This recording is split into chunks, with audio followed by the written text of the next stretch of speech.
知道美国下场捞日元最难受的是谁吗？印度。上个月还哥哥妹妹的叫得很亲热啊，同为货币界的卧龙凤雏。现在美国一出手，日元暂时有了一块遮羞布，就显得在裸泳的卢比啊窘境愈发的赤裸裸。就在日元被美国总统、财长和联储共同抢救的这个档口，8月的第一周，印度卢比正在悄无声息地滑向深渊。从今年5月20号，美元对卢比创下了 96.96 的历史新低过去12个月，卢比累计贬值了 9.5%。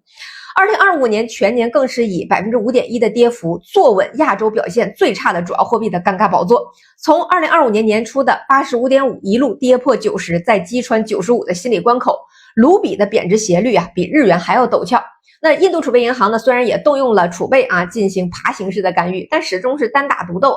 别说美国财长像日元那样公开站台，连一句美国的口头支持印度都没捞着。更讽刺的是，美日联合干预的消息传出之后，国际资本反而加速的从印度市场撤离。既然日元是有兜底的优质资产，那谁还愿意蹲在印度这种没保险的雷区里面冒险呢？不知道老仙现在还认不认早苗这个妹妹？同样面临货币压力，同样是亚洲主要经济体，美日印三国在汇率战场上的待遇差距比新德里和东京的人均 GDP 差距还要刺眼。就日元而无视卢比，不单纯是到底谁是货真价实的全球第4大经济体的问题，背后还藏着美国盟友体系的金融准入门槛，也照见出了印度政府多头下注的外交战略最脆弱的命门。再说一下美日联手捞日元这个事儿我今天看到有消息，这个记者呢去问前 IMF 的副总裁、人行的副行长朱民老师，说这到底是不是某些人口中的广场协议 2.0 朱民老师的原话说是算不上不能相提并论，这本质上是一个政治信号大于金融实质的事件，一场信用成本极高的短期博弈。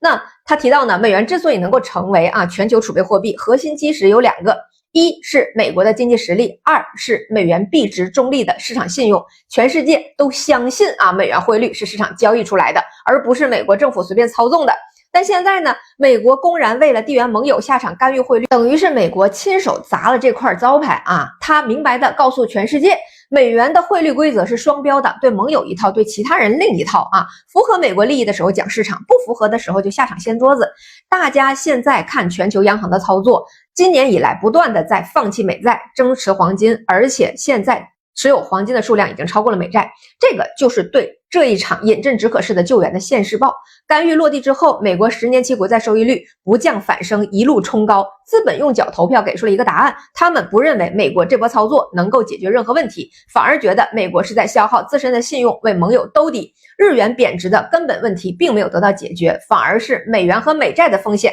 进一步升高了。有些人又想要流量，哗众取宠，又怕别人戳自己的理论肺管子，这都不是我批不批判你的问题，这根本就是在借着理论和逻辑之名胡说八道。讽刺的是即便是美日这场充满了饮鸩止渴的代价的救援，对印度来说也是可望而不可及的奢望，因为在华盛顿的算盘里，印度连被算计的资格它都不够印度这些年把战略自主和多头下注玩的那叫一个花哨，在安全上靠美国制衡，在能源上买俄罗斯的打折油，经济上还吃两边的红利。莫迪政府天天在国内营造全球大国幻觉，然后呢觉得自己是旗手，但现在真到了汇率战场的绞肉机里，底裤直接就被露出来了2025年卢比全年贬值了 5.1%， 实际有效汇率跌幅接近 9.9%。进入2026年，跌势没有止住，反而进一步恶化。3月单月外资净卖出印度股票高达123亿美元，前5个月累计外资流出超过 2.25 万亿卢比。5月20号触及了这个9696的历史低点之后，其实距离破100的这个心理关口只剩一步之遥。要知道，莫迪14年上台的时候美元对卢比还不到60，10几年过去了，卢比几乎跌了4成。